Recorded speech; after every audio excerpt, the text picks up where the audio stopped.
ወይኔ እናቴ ጉድ እኮ ነው የሰማነው። ወላይታ ውስጥ አለ እንደለመደ አንድ ሰውዬ ህፃኑን ደፍር ስትለው ቱቦውን ቆርጦ በእጅ አንጠልጥሎ ወደ ቲክታከር ወይ ወደ ፌስቡክ አይተሻል እንደ ወላይታ ለወላይታ ሲጡ እስቲ አንድ ሁለት አመት ወላይታ ትምራል እስቲ ጋይስ አቶ አማራና አቶ ኦሮሞ ግርግር ብቻ ነው ማሽ ፋይዳ ትንኔት እኮ ዜሮ ለተደውለት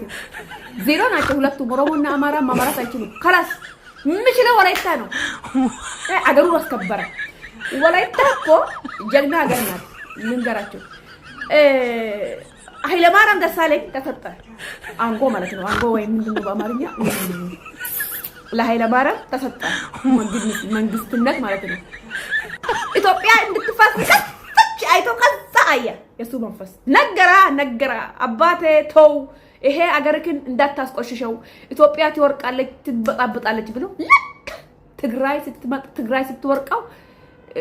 ያዝልኝ ብሎ መሌ ሰጣው ለሱ ማለት ነው ተሰጣ ያዝ ትንሽ አገር ያዝ እስቲ ብሎ ሲሰጣው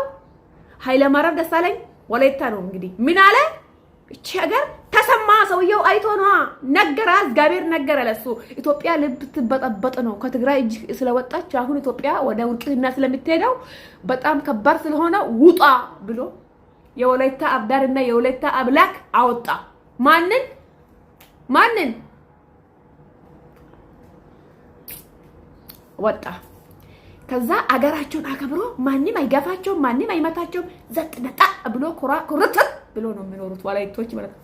አሁን እንደ አማራና እንደ ኦሮሞ ቦታ እንደ አማራና እንደ ኦሮሞ አገር ውስጥ እንደዚህ አባቱ ልጁ እንደሚደፍረው አማራ ውስጥ ኦሮሞ ውስጥ አባት አማራ እንደሚደፍረው ለመደፈር ገባ አንዱ እንግዲህ ከት እንደመጣ አባቱ ነው የሚያውቀው ከዛ አንድ አባታችን የወላይታ ሰውዬ ቱፌውን ቆርጦ ቆጭ ከነንቅንጫፉ ከነምኑ ቱቦውን ካልቀራ በቃ እኔ ነው ጀግንነት እኔ ደግሞ አሁን እስቲ 2 አመት ወይም 3 አመት ለወላይታ ይሰጣው ምኑ መንግስት ድረስ 4 ኪሎ 4440 ትንሽ ይመሩን እስቲ ትንሽ ይመሩ አገር ነጣት ሆናል ይመስለኛል ግን እንደዚህ ሲያዩ የኛ አገር አማራና ኦሮሞ አገር ይሄው ድንግል የለም ስንግል የለም ህፃን የለም ምን የለም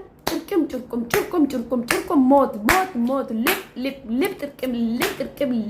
ነው ይሄው የወላይታ ሀገር ልብ ጥንቅር በአንድ ጊዜ ጀግና ሀዲዮስ ወላይታ خلاص ካራባ